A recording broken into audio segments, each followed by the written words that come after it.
नमस्कार. आज आपण एक अशी कथा ऐकणार आहोत जी आपल्याला विचार करायला लावेल की ज्ञान मिळवणं महत्त्वाचं आहे की ते कसं स्वीकारलं जातं हे जास्त महत्त्वाचं आहे. चला, अहंकार आणि नम्रतेच्या या आरशात डोकावून पाहूया. पण कथेच्या खोलात जाण्याआधी एक प्रश्न, एक विचार. ज्या ज्ञानाचा आपल्याला इतका अभिमान असतो, तेच ज्ञान कधी-कधी सत्याच्या आड येऊ शकतं का? चला तर मग थेट जाऊया अक्कलकोटला. इथे राहत होते श्री स्वामी समर्थ, एक विलक्षण गुरु. त्यांची शिकवण्याची पद्धत ना ती काही पुस्तकातली नव्हती. ते शब्दांपेक्षा जास्त कृतीतून बोलायचे आणि त्यांच्या कृती कधीकधी लोकांना धक्काच देऊन जायच्या. पण त्यातूनच ते जीवनाचं मोठं सत्य सांगून जायचे. तर अशातच एक दिवस स्वामींच्या मठात एक पाहुणा आला. पण हा काही साधासुधा भक्त नव्हता. हा होता एक भला मोठा विद्वान, ज्याला वाटायचं की सगळी शास्त्र त्याच्या डोक्यात आहेत. आणि गंमत म्हणजे तो तिथे काही शिकायला नाही, तर स्वामींची परीक्षा घ्यायला आला होता. आणि इथेच खरा संघर्ष सुरू होतो. बघा, एका बाजूला आहे तो विद्वान, ज्ञानाने भरलेला पण गर्वानेही ओथंबलेला, आणि दुसऱ्या बाजूला आहेत स्वामी, ज्यांचं ज्ञान, ज्यांची वागणूक त्या विद्वानाच्या कुठल्याच चौकटीत बसत नव्हती. आता तो विद्वान स्वामींना पाहतो. ते एकदम सहज वागतायत, मोकळेपणाने बोलतायत, हसतायत. आणि या विद्वानाच्या मनात लगेच विचार येतो, काय हे आहेत ते संत ज्यांची एवढी कीर्ती आहे? मला तर वाटत नाही यांना काही शास्त्रविस्त्र माहिती असेल. बघा, लगेच त्याच्या अहंकाराने त्याच्या डोळ्यांवर पट्टी बांधली. बरं, तरीही तो ठरवतो, चला आपली हुशारी दाखवूनच देऊ. तो स्वामींना एक भेट देतो. पण ती साधी भेट नसते. ते एक प्रकारचं प्रदर्शन होतं. एका भारी महागड्या पिशवीत उत्तम प्रतीचा सुकामेवा.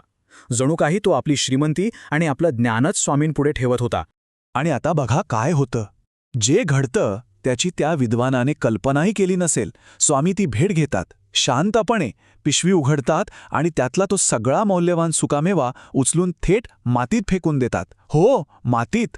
आणि ती जी रिकामी महागडी पिशवी होती ना, ती मात्र स्वतःजवळ ठेवून घेतात.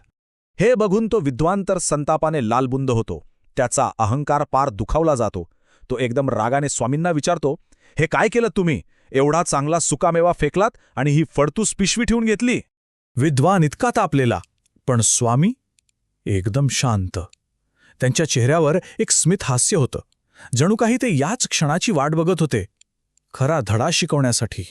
आणि मग स्वामी त्या विद्वानाला म्हणतात, तू अगदी ह्या पुडीसारखा आहेस.